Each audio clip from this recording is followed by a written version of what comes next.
শ্রী রামকৃষ্ণ ভক্তমালিকা অখণ্ড, স্বামী গম্ভীরানন্দ, বিবেকানন্দ পূর্ণানুবৃত্তি। নরেন্দ্র শীঘ্রই পুনর্বার দক্ষিণেশ্বরে আসিলেন। সেদিন জনতা নাই। ঠাকুর তাহাকে পার্শ্ববর্তী যদুলাল মল্লিকের উদ্যানবাটিতে বেড়াইতে লইয়া গেলেন। উদ্যান ও গঙ্গা তীরে কিয়ৎকাল ভ্রমণান্তর বৈঠকখানায় আসিয়া উপবিষ্ট হইলে নরেন্দ্র লক্ষ্য করিলেন, পূর্ব দিনেরই ন্যায় ঠাকুরের ভাবান্তর হইতেছে। নরেন্দ্র সতর্ক থাকিলেও পূর্ব দিনেরই ন্যায় সহসা নিকটে আসিয়া তিনি তাহাকে স্পর্শ করিলেন। অমনি নরেন্দ্র সম্পূর্ণ বাহ্য সংজ্ঞা হারাইলেন। যখন জ্ঞান ফিরিল তখন দেখিলেন ঠাকুর তাহার বুককে হাত বুলাইয়া দিতেছেন এবং তাহাকে প্রকৃতিস্থ দেখিয়া মৃদু মধুর হাস্য করিতেছেন। বাহ্য সংজ্ঞা শূন্য নরেন্দ্রকে ঠাকুর সেদিন জিজ্ঞাসা করিয়াছিলেন, নরেন্দ্র কে, কোথা হইতে আসিয়াছেন, কেন আসিয়াছেন, কতদিন ধরাধামে থাকিবেন ইত্যাদি। নরেন্দ্র তদবস্থায় নিজ অন্তঃস্থলে প্রবেশ করিয়া এ সকল প্রশ্নের যথাযথ উত্তর দিয়াছিলেন। তৎশ্রবণে ঠাকুর নিশ্চিন্ত হইলেন যে নরেন্দ্রের সম্বন্ধে যাহা কিছু দেখিয়াছিলেন বা ভাবিয়াছিলেন সবই সত্য। তিনি জানিলেন যে যেরূপ গুণ বা শক্তির দুই একটির মাত্র অধিকারী হইতে পারিলে মানব জনসমাজে বিপুল প্রতিপত্তি লাভ করে কিংবা সমত প্রতিষ্ঠার জন্য সংঘ গঠন করে, নরেন্দ্রনাথের অন্তরে তাদেরও অষ্টাদশটি বিদ্যমান আছে। পরন্তু নরেন্দ্র ঈশ্বর, জগৎ ও মানব জীবনের উদ্দেশ্য সম্বন্ধে চরম তথ্যের সন্ধান লাভপূর্বক ওই শক্তি যথাযথ প্রয়োগ করিতে না পারিলে হিতে বিপরীত হইবে। অতএব নরেন্দ্র যাহাতে নিজ জীবনের উদ্দেশ্য ও ঠাকুরের মহান ভাব যথাযথ গ্রহণপূর্বক নিজের জীবনের গতি উহারই সাফল্যের জন্য নিয়মিত করেন, শ্রীরামকৃষ্ণ অতঃপর তৎপ্রতি সবিশেষ দৃষ্টি নিবদ্ধ রাখিলেন। নরেন্দ্রও দেখিলেন দৈব বলে বলিয়া এই আধ্যাত্মিক শক্তি সম্পন্ন মহাপুরুষ অবলীলাক্রমে তাহার ন্যায় ব্যক্তির মনকে উচ্চ পথে পরিচালিত করিতে পারেন। ইহার বিরুদ্ধচারণ করা নিষ্ফল এবং ইহার কৃপা অতি ভাগ্যের কথা।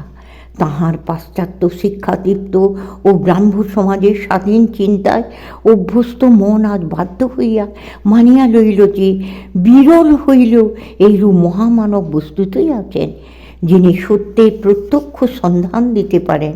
সুতরাং ইহার চরণে আত্মসমর্পণ করায় বিধেয়। কিন্তু তিনি এই বিষয়েও দৃঢ় সংকল্প হইলেন যে বশ্যতা স্বীকার করিলেও নির্বিচারে কিছুই গ্রহণ করিবেন না। পরীক্ষার ফলে যাহা সত্য মনে হইবে তাহাই মাত্র লইবেন, অপর সমস্ত হয় বর্জন করিবেন কিংবা তৎপ্রতি উপেক্ষা প্রদর্শন করিবেন। দীর্ঘ 5 বৎসরকাল নরেন্দ্র শ্রীরামকৃষ্ণের সান্নিধ্য লাভের সৌভাগ্য পাইয়াছিলেন। যুগাবতারের অদ্ভুত প্রেমে আকৃষ্ট হইয়া তিনি প্রায় প্রতি সপ্তাহে 1 বা 2 দিবস দক্ষিণেশ্বরে যাইতেন বা তথায় অবস্থান করিতেন। ঠাকুরও নরেন্দ্রকে দেখিলে আনন্দ বিহ্বল কিংবা দীর্ঘকাল না দেখিতে পাইলে বিরহ ব্যাকুল হইতেন। অনেক সময় সেই বিরহ সহ্য করিতে না পারিয়া তাহাকে দেখিবার জন্য কলকাতায় যাইতেন। ভক্তদের নিকট নরেন্দ্রের প্রশংসায় তিনি সহস্র মুখ হইয়া উঠিতেন। যুবক ভক্তদিগকে তাহার সহিত পরিচিত করিয়া দিতেন এবং সর্ববিষয়ে তাহার উপর অগাধ বিশ্বাস রাখিতেন। নরেন্দ্রের তদানীন্তন তেজস্বিতা ও স্বচ্ছন্দ ব্যবহার অনেক সমালোচকের চোখে উচ্ছৃঙ্খলতারই রূপান্তর বলিয়া মনে হইল।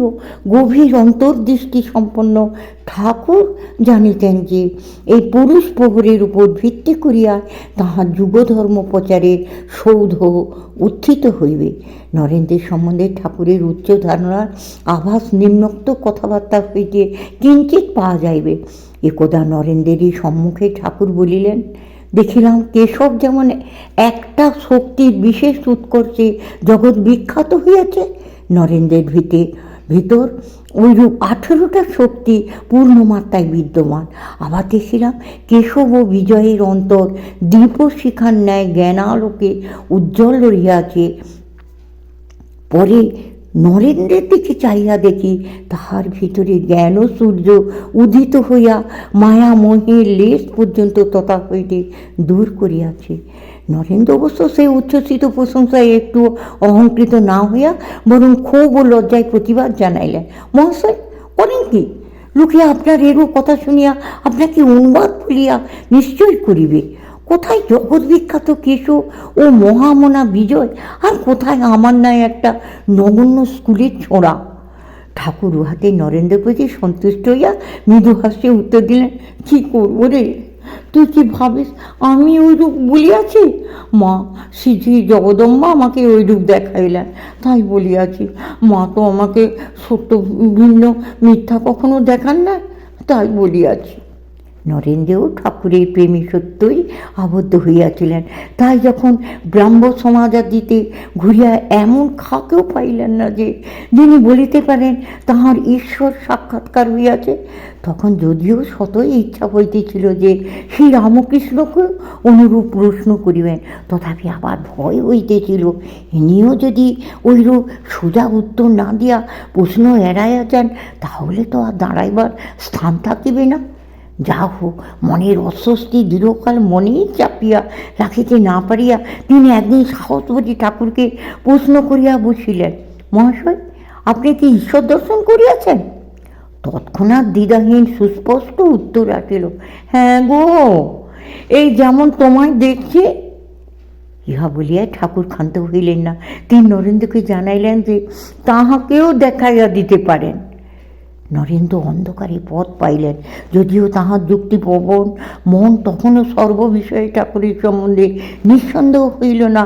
তাই ঠাকুর যখন স্বীয় অনুভূতি বা নরেন্দ্রের ভবিষ্যৎ সম্বন্ধে গোপনীয় তথ্য উদ্ঘাটনান্তে বিশ্বাসোৎপাদন জন্য বলিতেন, মা দেখাইয়াছেন ও বলিয়াছেন, স্পষ্টবাদী নির্ভীক নরেন্দ্র তখন বিচারের পথ অবলম্বনপূর্বক বলিতেন, মা দেখাইয়া থাকেন অথবা আপনার মাথার খেয়ালে ওই সকল উপস্থিত হয়, তাহাকে বলিতে পারে।